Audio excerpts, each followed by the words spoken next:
All right, good morning, everybody. Don Fregulia, Operations Section Chief for California Interagency Incident Management Team 5. Today is August the 28th, 2023. This is the Happy Camp Complex operational update. Currently sitting at 19,205 acres, 29% contained. So we're gaining some ground out there. We'll start down here on the south like we always do. On the Elliott fire last night, it was fairly active.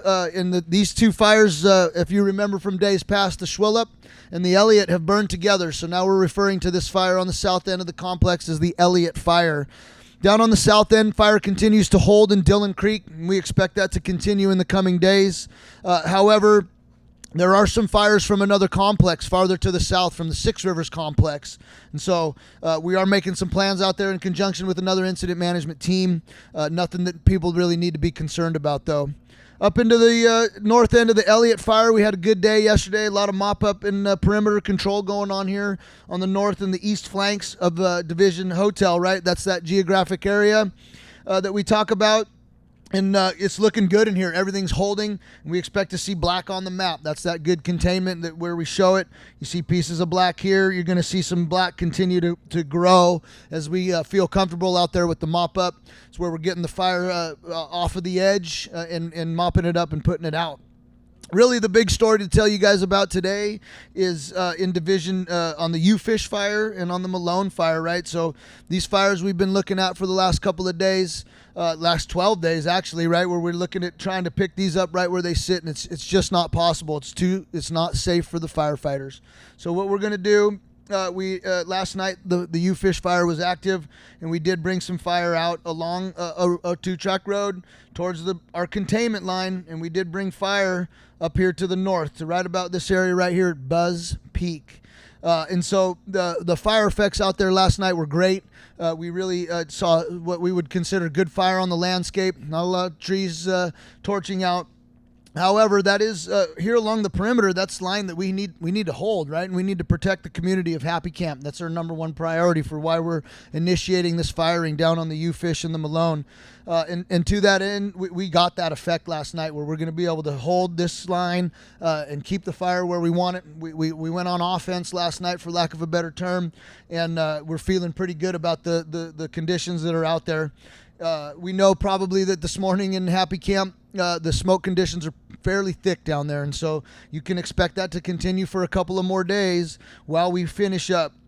And so plan for today, as conditions permit, is to continue out here to drop point 90, right? That's an area on the fire where we typically have resources start their day, or it's a geographic that we can all reference. So drop point 90 down to the river. We're probably looking at the next 24 to 48 to button that up and bring it down to the river.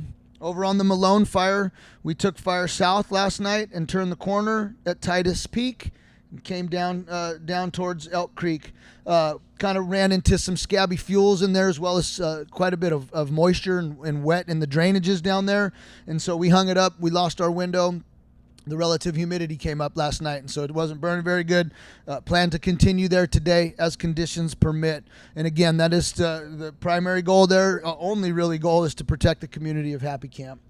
As we come into Branch 20 over to the Scott fire, and I'll reference this map up here today a little bit, really want to talk about the good work that's going on out here as far as containment goes, right? So you see this good black on the map.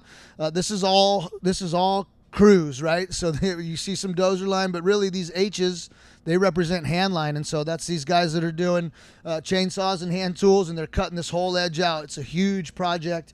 We've been focusing on it for 12 days, and we're really starting to turn the corner on the head fire here, as evidenced by the containment that we gain. On the north end here in Horse Creek, we know that this has been going on for a lot of days, and people want to see that black on the map. However, we're just not quite ready to put it in there yet. But please be assured that this is well staffed, that there's people in here working every day, mopping up and gaining that containment, and you will see that change on the north side of the river there.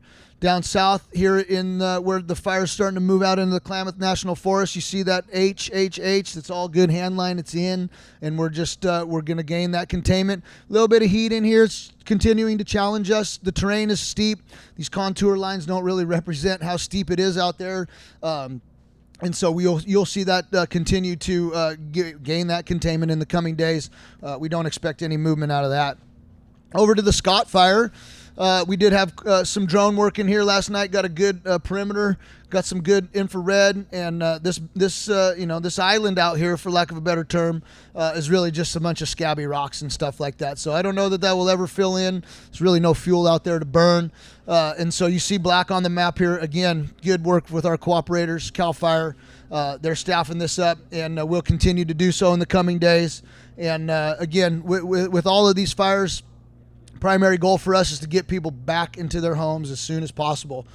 We know you're out of your homes here on Scott Fire. We know you're out of your homes here on Head Fire, and we're working diligently to reduce those closure areas, but we're not there yet, and so we're hoping to get that done in the coming days.